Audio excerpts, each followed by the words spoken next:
వాస్తవానికి icon star Allu Arjun గారికి Konidela mega హీరోలకు మధ్య ఫేస్ టు ఫేస్ రైవలరీ అయితే ఏమీ లేదు. అయినప్పటికీ ప్రతిసారి కూడా ముందుగా అల్లు అర్జున్ గారి వైపు నుండే కొణిదెల హీరోలకు వ్యతిరేకంగా, మరి ముఖ్యంగా Andhra Pradesh deputy chief minister Pawan Kalyan గారికి వ్యతిరేకంగా ప్రొవోకేటివ్గా జెస్చర్స్ వస్తున్నాయి.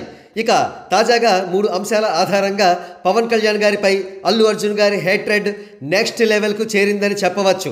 ఇందుకు గాను చెన్నైలో జరిగిన పుష్ప 2 వైల్డ్ ఫైర్ ఈవెంట్ వేదిక అయిందని చెప్పవచ్చు. ఇక్కడ కనబడుతున్న ప్లకార్డ్స్ చూడండి. ఏమీ పేకలేరు బ్రదర్ అనే కోట్లో పీకే అనే అక్షరాలు హైలైట్ అయ్యాయి. అంటే పవన్ కళ్యాణ్ గారు అని వేరే చెప్పనవసరం లేదు. ఇక్కడ ముఖ్యమైన ప్రశ్న ఏమిటంటే, ఇటువంటి రెచ్చగొట్టే ప్లకార్డ్స్ను ఆడిటోరియంలోకి ఎవరు అనుమతినిచ్చారు? హీరో గారి అనుమతి లేనిదే ఇటువంటివి ఎంటర్టైన్ చేయరు. ఆబ్వియస్లీ అల్లు అర్జున్ గారి వైపే అని వేళ్లు చూపిస్తున్నాయి. ఇక్కడ కనబడుతున్న పిక్చర్లోని ఫ్లెక్సెస్ అన్నీ కూడా ఒకే సైజులో, ఒకే తరహా ద్వేషపూరిత స్లోగన్స్తో కనబడుతున్నాయి కదూ. వీరందరూ కూడా వివిధ కాలేజీల్లోని స్టూడెంట్స్ అట.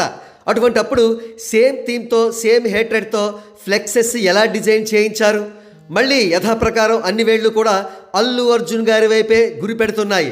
ఇక్కడ కనబడుతున్న పిక్చర్ అయితే మరీ దారుణం. ఈ ఫోటోను అల్లు అర్జున్ గారు ఏకంగా తన ఇన్స్టాగ్రామ్లోని స్టేటస్లో పెట్టుకున్నారు.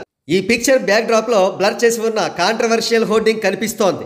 అయితే ఏ కారణం చేతనో తెలియదు కానీ ఈ పిక్చర్ను తన ఇన్స్టాగ్రామ్లోంచి డిలీట్ చేశారు అల్లు అర్జున్ గారు.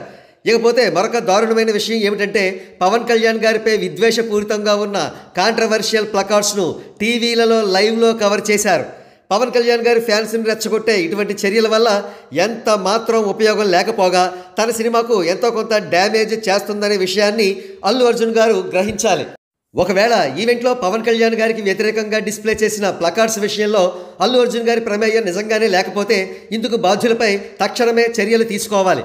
ఒకవేళ అల్లు అర్జున్ గారు ఈ ప్లకార్డ్స్ను ఎంకరేజ్ చేసి ఉంటే ఆయన తక్షణమే మారాలి, తప్పదు.